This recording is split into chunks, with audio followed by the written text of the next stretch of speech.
మీరు చెప్తున్న ఇవన్నీ జరుగుతున్నాయి. మీరు చెప్తున్న బట్టి చూస్తుంటే చంద్రబాబు నాయుడు పదే పదే చెప్తారు 80% ప్రజలు సంతృప్తితో ఉన్నారని. మీరు కూడా ఒప్పుకుంటారా 80% ప్రజలు సంతృప్తితో ఉన్నారు? ఎంత పర్సెంటేజ్ ఉన్నారు కానీ మరి అధిక శాతం ప్రజలు మాత్రం సంతృప్తితో ఉన్నారు. మీరు వెళ్ళి అడగచ్చు. ఆ విధంగా అధిక శాతం ప్రజలు మాత్రం సంతృప్తితో ఉన్నారు. ఆ విధంగా ముందుకెళ్ళాలనుకుంటారు. ఈ కూటమి ఇంకా మరింతగా రాణించాలని చెప్పి కోరుకుంటారు. భారతీయ జనతా పార్టీ అధిష్టానానికి మీరు రాష్ట్రంలో నుంచి రెగ్యులర్గా రిపోర్ట్లు పంపిస్తూ ఉంటారు. మీరు అంత పాజిటివ్ రిపోర్ట్లు పంపిస్తున్నారా? ఇక్కడ జరుగుతున్న అసలు విషయాలన్నీ చెప్పి పంపిస్తూ ఉన్నారు? అంటే ఇక్కడ అన్ని రకాల విషయాలు జరుగుతాయి. మాకు కూడా కొన్ని భేదాభిప్రాయాలు ఉన్నాయి. వాటిని ఎక్కడ చెప్పాలో అక్కడ చెప్తున్నాం. అంటే పార్టీ కంప్లైంట్ ఏ విషయంలో భేదాభిప్రాయాలు? చాలా చిన్న చిన్న ఇష్యూస్ చాలా జరుగుతుంటాయి. ఇది ఎందుకు జరిగిందనే విషయం బాబు గారితో కూడా చాలాసార్లు మాట్లాడాం, లోకేష్ గారితో మాట్లాడాం, పవన్ కళ్యాణ్ గారితో కూడా ఏదైతే కొంచెం మంచి ఎమికబుల్ డిస్కషన్ ఆ వాతావరణం రాష్ట్రం తీసుకురావడం జరిగింది. నేను అధ్యక్షుడు అయిన తర్వాత మొదటిసారి చంద్రబాబు నాయుడు గారి దగ్గరికి వెళ్ళి చెప్పాను, సార్ మనం ఎలక్షన్స్ అయిపోయి 1 year అయిపోతుంది, మళ్ళీ మనం కూర్చొని మనం ముందుకు వెళ్ళాలి అంటే అప్పుడు సూపర్ హిట్ అనే కార్యక్రమం చేయడం జరిగింది. మీరు కొన్ని విషయాలు విభేదించాను అని అంటున్నారు. అమరావతి సెకండ్ పూలింగ్ని కూడా విభేదించారు మీరు? అంటే దానికి సంబంధించిన ఇవి అభిప్రాయాలు వచ్చాయి. వీటి గురించి ఏమిటి అంటే దాన్ని బాగా పబ్లిసిటీ చేసి తీసుకెళ్లాల్సిన అవసరం లేదు. ఎంతెంత రిక్వైర్మెంట్ ఉందో ఆ రిక్వైర్మెంట్ ముందుకే వెళ్ళాలని చెప్పి అనుకుని ఆ విధంగా వెళ్ళడం జరిగింది. మా పార్టీ సంబంధించి కొంచెం ఎమ్మెల్యేలు అసంతృప్తి వ్యక్తపరిచారు. ఆ విధంగా మాట్లాడటం జరిగింది. అంటే అది టీవీ ముందు మీడియా ముందు మాట్లాడకూడదు. తప్పనిసరిగా చంద్రబాబు నాయుడు గారు ఈజ్ వెరీ ఓపెన్. నిజంగా అందరినీ వెల్కమ్ చేస్తారు. ఆయన విమర్శించిన వ్యక్తులు కూడా వచ్చి ఆయన దగ్గర మాట్లాడినా కూడా వెల్కమ్ చేస్తారు. ఆ విధంగా మాట్లాడటం జరిగింది. చాలా ఇష్యూస్ ఉన్నాయి. కేవలం మీరు ఒకటి రెండు చెప్పారు, చాలా ఇష్యూస్ ఉన్నాయి. వాటి కూడా విభేదించారు. మాట్లాడటం జరుగుతుంది. మాట్లాడి ఇది అంటే వాళ్ళకి సంబంధించిన ప్రజెంటేషన్ చేయటం, అలాగే మాటకు విలువిచ్చి వాటిని మార్పులు చేర్పులు జరిగినాయి. మార్పులు చేర్పులు అంటే ఏ స్థాయిలో దాన్ని ముందుకు తీసుకెళ్ళి ఆ స్థాయిలో తీసుకెళ్ళటం అనేది మేము కోరుకున్నాం. సో ఆ విధంగా మనం గ్రాండియోస్ ప్లాన్ లాస్ట్ టైం లాగా అమరావతి సంబంధించిన నిర్మాణాలు అవన్నీ కూడా చెప్పేయటం కాకుండా చూపించాలని. సిఆర్డీఏ సంబంధించిన ఆఫీస్ ఇనాగ్రేషన్ ఏ విధంగా జరిగిందో that is the process in which Amaravati is being build. ఇవాళ మీరు కానీ చూస్తే సీడ్ యాక్సెస్ రోడ్లో 69 సెంట్రల్ గవర్నమెంట్ ఇన్స్టిట్యూషన్స్, ఆర్బీఐ కానీ ఇవన్నీ సిబిఐ కానీ ఇవన్నీ ఇన్స్టిట్యూషన్స్ ఏ విధంగా రాబోతున్నాయి ఒక్కసారి మీకు ఆ మార్పు కనిపిస్తుంది. ఇవాళ సిఆర్డీఏ దగ్గర నుంచి వెళ్తుంటే మీకు ఆ ఫీల్ కనిపిస్తుంది. అలాగే మినిస్టర్స్ క్వార్టర్స్, ఎమ్మెల్సీస్ క్వార్టర్స్ ఇవన్నీ కూడా ఓపెన్ అవ్వాలి ఒక్కొక్కటి. దాని గురించి ఎక్కువ మనం మాట్లాడి వాటి గురించి ఏవైతే ప్లాన్స్ అవన్నీ చూపించడం కాకుండా వాస్తవ రూపంలో కనిపించే విధంగా చూపిస్తే తప్పనిసరిగా మారుతుంది. ఆ విధంగా మంచి అద్భుతమైన ఫ్లైఓవర్ వచ్చింది. అలాగే మిగతా అన్ని రకాల డెవలప్మెంట్స్ కూడా శరవేగంగా కొనసాగింది. గతంలో పోలవరం గురించి కానీ అమరావతి గురించి ఎక్కువ డిస్కషన్ జరిగింది. సో మీకు ఇవాళ మీరు కానీ కన్వీనియంట్ గా పోలవరం డిస్కషన్ తప్పించేశారు. మీరు నిర్వాసితులకు ఇవ్వాల్సిన డబ్బులు ఇప్పటి వరకు ఇవ్వలేదు. మన బడ్జెట్ లో డబ్బులు పెట్టలేదు. ఆ పోలవరం ఎక్కడి వరకు వెళ్ళిందో ఇప్పటి వరకు క్లారిటీ లేదు. ఆ పోలవరాన్ని కంప్లీట్ చేసిన తర్వాత నిర్వాసితులకు డబ్బులు ఇవ్వటం, ఈ ప్రాసెస్ ఈ టర్మ్లో అన్న మీరు పూర్తి చేస్తారా? 100% ఇప్పుడు మీకు కంప్లీట్ అవుతుంది సార్. గతంలో ఏంటంటే ప్రతి మంగళవారం పోలవరం అని చెప్పి ఒక కార్యక్రమం చేసి అండ్ నిజంగానే చంద్రబాబు నాయుడు యాంబిషియస్గా అని చేయాలి, చూపించాలి, ప్రతి డెవలప్మెంట్ ప్రజలకి కళ్ళ కట్టిన చూపించాలని ఒక ప్రయత్నం చేశారు. దానివల్ల ఎక్కువ వాతావరణం నిర్మాణం ఏమైపోయింది ప్రతిరోజు ప్రజల్లో ఆందోళన. కానీ మొన్న ఈ మధ్య చంద్రబాబు నాయుడు గారు స్వయంగా వెళ్ళి చూసి వచ్చారు. మీరు కానీ ఆయనతో పాటు ఫాలో అయి ఉంటే ఆ రోజు డెవలప్మెంట్ సంబంధించిన ఏమేమి జరిగింది, గత ప్రభుత్వం డయాఫ్రమ్ వాల్లో ఏ విధంగా తప్పుడు నిర్ణయం తీసుకోవడం కారణంగా ఎంత డ్యామేజ్ అయింది, దాన్ని రిపేర్ చేయడానికి ఏమైంది, ఆ విధంగా ఏవైతే తప్పులు జరిగాయో వాటన్నింటిని రిపేర్ చేసుకొని ఇవాళ శరవేగంగా పనులు కొనసాగుతున్నాయి. నిర్వాసితులకు సంబంధించింది కూడా పెద్ద ఎత్తున పూర్తి చేసే విధంగా నిర్వాసితులకి డబ్బులు ఎవరు ఇవ్వాలి? కేంద్రం ఇవ్వాలా, రాష్ట్రం ఇవ్వాలా? కేంద్ర రాష్ట్ర ప్రభుత్వాలు ఇవ్వాలి. కొంత నేను క్లారిటీతో అడుగుతాను. నాకు క్లారిటీ ఉన్నంత వరకు కేంద్రం ఇవ్వాలి. మీరు తప్పించుకొని రాష్ట్రం ఇవ్వాలని నెట్టేసే ప్రయత్నంలో దాన్ని పోస్ట్పోన్ చేసి ఒక కోల్డ్ స్టోరేజ్లో పెట్టినట్టుగా అనిపిస్తుంది. లేదు సార్, ఎక్కడ కూడా కోల్డ్ స్టోరేజ్లో పెట్టలేదు. ఇప్పటివరకు మా ప్రభుత్వం వచ్చిన తర్వాత, కూటమి ప్రభుత్వం వచ్చిన తర్వాత 2024 తర్వాత సుమారు 12,000 కోట్ల రూపాయలు ఇవ్వటం జరిగింది. ఇంకా 25,000 కోట్ల రూపాయలు 12,000 కోట్లు ఇవ్వటం జరిగింది. మొన్న బడ్జెట్లో 3,500 కోట్లు ఇచ్చారు. నేను ఎగ్జాక్ట్ నెంబరు పోలవరాన్ని మీరు 2 సంవత్సరాలు పూర్తి చేయాలనుకుంటే కనీసం సంవత్సరానికి 10,000 కోట్ల పైన రిలీజ్ చేయాల్సిన పరిస్థితి ఉంటుంది. తప్పనిసరిగా ఆ విధంగా జరుగుతుంది. మీకు దానికి కాకుండా కొంత గ్రాంట్ రూపంలో, నాబార్డ్ గ్రాంట్ రూపంలో కూడా కొంత అమౌంట్ రావడం జరిగింది. ఆ విధంగా పోలవరం శరవేగంగా పనులు కొనసాగుతున్నాయి. మీరు కానీ ఆన్ లైవ్ అక్కడికి వెళ్ళి చూస్తే మీకు కూడా ఆశ్చర్యంగా. నిర్వాసితుల పరిస్థితి ఏంటి? నిర్వాసితులను పట్టించుకుంటారా? నిర్వాసితులకు పేమెంట్స్ ఎప్పుడు చేస్తారు? వాళ్ళని రీహాబిలిటేషన్ కంప్లీట్గా పూర్తి చేయాల్సిన పరిస్థితి ఉంది. అది ఎప్పుడు చేస్తారు? ప్రాజెక్ట్ కంప్లీట్ అయితే వీళ్ళు నిర్వాసితులు అయిపోతారు కదా. ఫేజ్ 1 సంబంధించిన పూర్తి స్థాయిలో అయిపోయింది. ఇది 7 విలేజెస్ సంబంధించిన. ఫేజ్ 2 సంబంధించిన 42 విలేజెస్ సంబంధించిన పూర్తి స్థాయిలో అయిపోయింది. ఆ తర్వాత ఫేజ్ అయితే అవుతుందో అది ఫుల్ లెవెల్ ఎఫ్ఆర్ఎం లెవెల్ ఏదైతే ఫుల్ స్థాయి లెవెల్ వస్తే అప్పుడు ముంపు గురే ప్రాంతానికి సంబంధించిందే మిగిలింది. మిగతా 2 కూడా పూర్తి 42 విలేజ్ సంబంధించింది, 7 విలేజ్ సంబంధించింది, పూర్తి స్థాయిలో దాని రిహాబిలిటేషన్ కూడా అయింది. క్రియాశీలకంగా నిర్వాసితులకు సంబంధించి 100% న్యాయం మొదటి వాళ్ళకి చేయాలి. దాని తర్వాత పోలవరం 41 మీటర్ల 45 మీటర్ల ఏదైతే నిర్దేశించిందో ఆ విధంగా 45 మీటర్స్ సంబంధించింది తప్పనిసరిగా 41కి పరిమితం అయిపోబోతుంది అని చాలా మంది అనుమానం పడుతుంది. లేదు, అది అనుమానం క్రియేట్ చేశారు సోషల్ మీడియాలో. అక్కడ ఆ విధంగా కాదు, 45 ఆ విధంగానే వెళ్తుంది. సో ఇంతకీ అంటే గ్రావిటీతో ఫ్లో రైట్ లెఫ్ట్ కెనాల్కి వెళ్ళాలి, ఆ విధంగా వెళ్ళే విధంగా మేము చేస్తాం. సో ఆంధ్రప్రదేశ్లో గత సంవత్సరన్నర కాలంగా అత్యంత కాంట్రవర్షియల్ సబ్జెక్ట్ అయిన తిరుపతి లడ్డులో ఇంతకీ జంతుకవు కలిసిందా లేదా? కలితి అనేది వాస్తవం.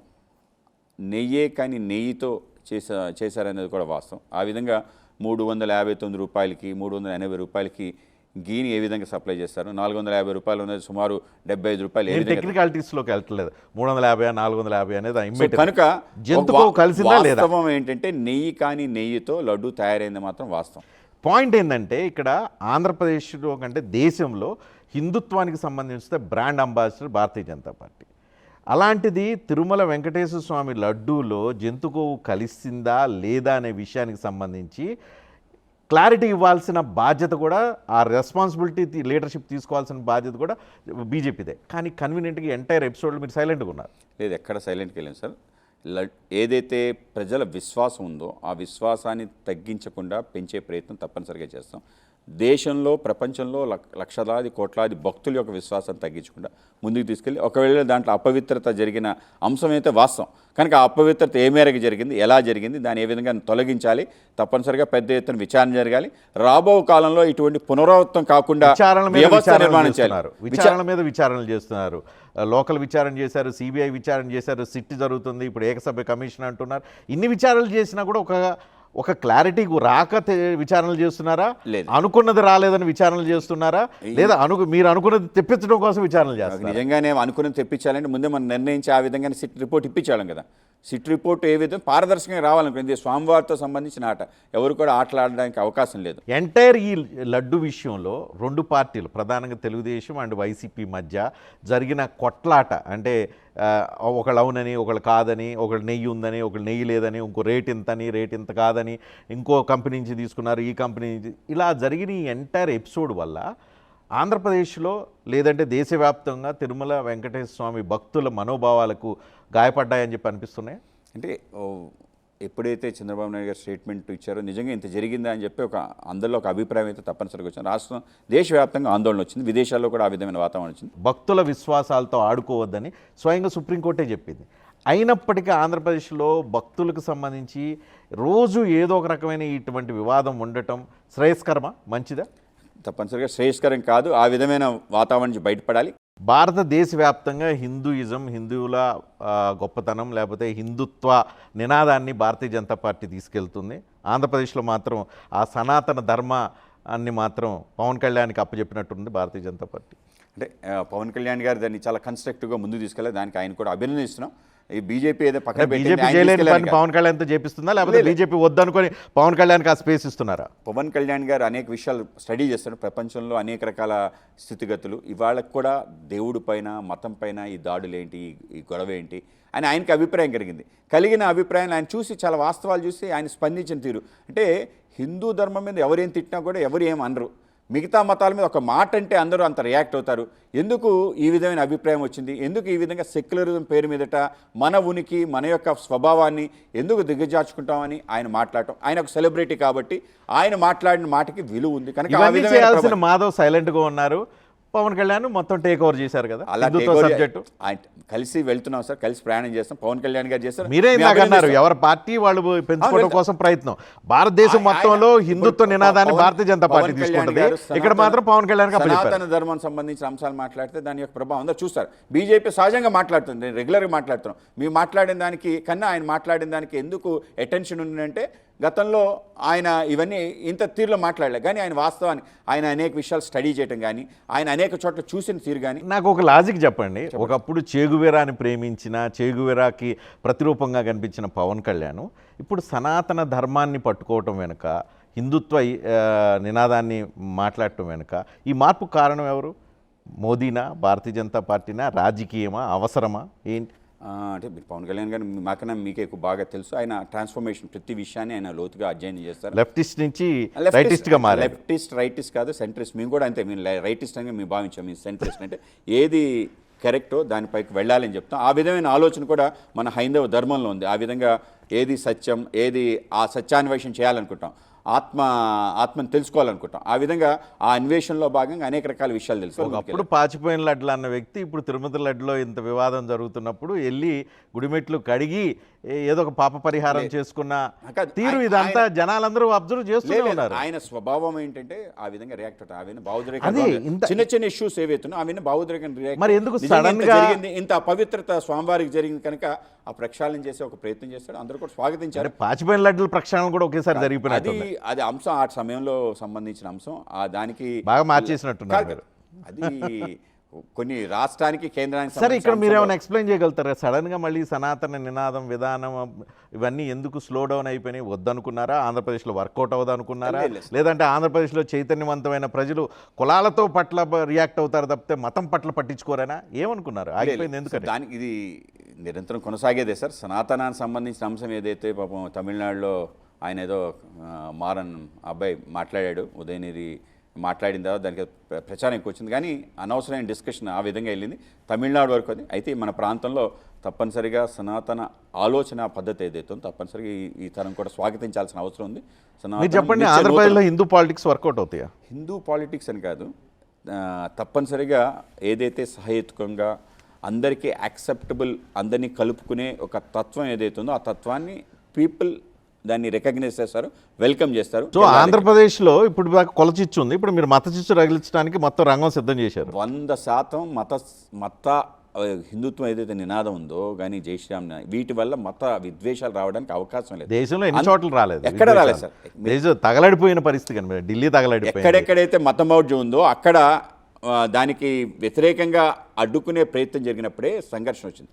కానీ ఆంధ్రప్రదేశ్లో మతమౌఢ్యం ఆ రకంగా లేదు. కానీ చంద్రబాబు నాయుడు సెక్యులర్ మనిషి, అలాంటి మనిషిని కూడా మీరు మార్చేసి భారతీయ జనతా పార్టీ, సనాతన ధర్మం ఇవన్నీ మీరు చెప్పిస్తున్నారంటే మీరు చాలా గొప్ప వాళ్ళు. మీరు ఈ దేశానికి పెద్ద అరిష్టం సెక్యులర్ అనే పదం, ఆ సెక్యులర్ యొక్క ఆలోచన తత్వం ఏదైతే. సో ఆంధ్రప్రదేశ్లో 10% ముస్లిం ఓట్లు మీకు వద్దు, 10% ఉన్న క్రిస్టియన్ ఓట్లు మీకు వద్దు. 100% ముస్లిం క్రిస్టియన్స్ యొక్క ఓట్లు బీజేపీకి రావాలి. భారతీయ జనతా పార్టీలో బలోపేతం అని అంటున్నారు. కొంతమంది పార్టీలోకి వస్తామంటే మీరు తీసుకోవట్లేదండి, నిజమేనా? అందరినీ తీసుకుంటాం సార్. ఎవరెవరు జాయిన్ అయిపోతున్నారు? చాలా మంది, ఇప్పటికి చాలా మంది చేరారు. అనకాపల్లో చేరారు, మొన్న చిన్న వాళ్ళు కాదు, పెద్ద వాళ్ళు చేరారు. ఆ విధంగా ఎమ్మెల్యేలు, కొంత పాత ఎక్స్ఎమ్మెల్యేస్ ఉన్నారు, వాళ్ళని చేర్చుకునే ప్రయత్నం. అనేక మంది కార్పొరేటర్స్ చేరారు. ఆ విధంగా కొత్తగా రాజకీయాల్లోకి వచ్చే వాళ్ళు ఎక్కువ మంది మేము ఆహ్వానిస్తున్నాం. ఆ విధంగా మీ దగ్గర చేరేకంటే తెలుగుదేశం పార్టీలో ఉండటం బెటర్ కదా, మీ దగ్గర చేరేకంటే జనసేనలో ఉండటం బెటర్ కదా, ఇంకొంచెం బెటర్ ఉండే అవకాశం ఉంది అని ఎందుకు అనుకోకూడదు? వాళ్ళకి ఆ స్వేచ్ఛ ఉంది. అయితే ఎక్కువ మంది బీజేపీని ఎందుకు లైక్ చేస్తున్నారంటే నరేంద్ర మోడీ గారి పాలిటిక్స్, ఆయన ఏ విధంగా ప్రపంచవ్యాప్త నేతగా ఎదిగాడో ఆయన తీరు చూసి, అలాగే పార్టీ కూడా కన్స్ట్రక్టివ్గా ఏ విధంగా అంతేనా, లేకపోతే కూటమి నుంచి వచ్చే కేసుల నుంచి తప్పించుకోవడానికి బీజేపీ అటువంటి వాళ్ళ సంఖ్య చాలా తక్కువ, కొంత మేరకు వస్తుంటారు. ఆల్రెడీ విజయసాయి రెడ్డి వద్దాం అనుకుంటే మీరు రానియట్లేదంట, తెలుగుదేశం పార్టీ నుంచి ఒత్తిడి ఉంది కాబట్టి భారతీయ జనతా పార్టీ చేరొద్దు అని చెప్పి ఆపిపెట్టారంట, అందుకని ఆయన వ్యవసాయం చేసుకోవాల్సిన పరిస్థితి వచ్చిందంట, నిజమేనా? లేదండి, విజయసాయి రెడ్డి గారు మీరు కానీ గమనిస్తే ఆయన కూడా చెప్పడం జరిగింది, ట్వీట్స్లో కూడా అనేక విషయాలు చెప్పారు, రాజకీయాలకి దూరంగా ఉండాలని చెప్పి అనుకోని. కానీ భారతీయ జనతా పార్టీలో చేరడానికి అంతా రంగం సిద్ధమై అన్నీ మాట్లాడేసిన తర్వాత తెలుగుదేశం నుంచి అబ్జెక్షన్ వచ్చింది, అందుకే ఆపేశారంట. లేదు, ఆయన నిజం చెప్పండి. లేదు, నిజం, వాస్తవం ఇదే. ఆయన రాజకీయాలకు సంబంధించి అనేక రకాల ఒత్తిళ్లు, ఏమిటిది నేను ఏదో చేస్తున్నాను, నా మీద సొంత పార్టీ అన్ని కుట్రలు చేస్తుంది అనే అభిప్రాయానికి వచ్చి ఆయన ఆ విధంగా దూరంకి వెళ్ళిపోవాలని చెప్పి ఆయన విరామం తీసుకోవడం జరిగింది. ఆ విధంగా ఆయన రాజీనామా చేసి బయటకు వెళ్ళడం జరిగింది. ఇదైతే చేసుకుంటారా? ఒకవేళ మనసు మారి వ్యవసాయం నుంచి రాజకీయ వ్యవసాయం చేస్తానంటే చేర్చుకుంటారా విజయసాయి రెడ్డి? తప్పనిసరిగా ఆయన చేర్చుకోవడానికి మాకేం అభ్యంతరం లేదు. ఆ విధంగా ఓపెన్గా నాకు చాలా పిలిపించారు కదా, ఇప్పుడు అలాంటి వాళ్ళకి ఏమైనా పిలిపివ్వగలుగుతారా? తప్పనిసరిగా భాగస్వాములు కూడా మాట్లాడుతున్నారు. తెలుగుదేశం ఒత్తిడి లేదు, మీరు రావాలంటే వచ్చి జాయిన్ అవ్వచ్చని చెప్తారా? తెలుగుదేశం సంబంధించి, జనసేన సంబంధించిన వాళ్ళతో కూడా మాట్లాడతాం. అంటే ఈ స్థాయిలో నాయకులు పార్టీలు రావాలనుకున్నప్పుడు తప్పనిసరిగా భాగస్వాములు యొక్క అందరూ వాళ్ళు వద్దంటే ఆపేస్తారా? వాళ్ళ వచ్చారే కాదు, ఆయన ఏ విధంగా వస్తాడు, ఆయన సంబంధించి అనేక రకాల ఇష్యూస్ ఉన్నాయి. చంద్రబాబు నాయుడు గారితో ఆయన చేసిన తీరు కానీ మాట్లాడిన వాటి విషయాలు క్లారిటీ వాళ్ళే. అవి ఇవ్వకుండా ఏదంటే అది అనీసం ఇవాళ వచ్చేస్తాం అని చెప్తే వాటిని కరెక్ట్ సో కాదు. మీ పార్టీలో చేరాలంటే ఇవన్నీ పరిగణలోకి తీసుకోవాలి. గతంతో తెలుగుదేశంలో ఎలా బిహేవ్ చేశారు, తెలుగుదేశం పార్టీ పట్ల ఎలా బిహేవ్ చేశారు, వైసీపీలో స్కాములు చేశారా లేదా, లేదు అనుకుంటే జనసేనతో ఎట్లా బిహేవ్ చేసి, ఇవన్నీ ఆలోచించుకొని ఫిల్టర్ చేసి ఆ తర్వాత మీ పార్టీలో తీసుకోవాలి. అలాగా ఏ విధంగా లేదండి, డైరెక్ట్గా జాయిన్ అవ్వచ్చు. ఎవరైతే వాళ్ళ యొక్క పరిధి దాటి విపరీతంగా వెళ్ళిపోయారో వాళ్ళ గురించి తప్పనిసరిగా మాట్లాడాల్సిన అవసరం ఉంటుంది. ఆ విధంగా కూటమిలో ఒక ధర్మం కూడా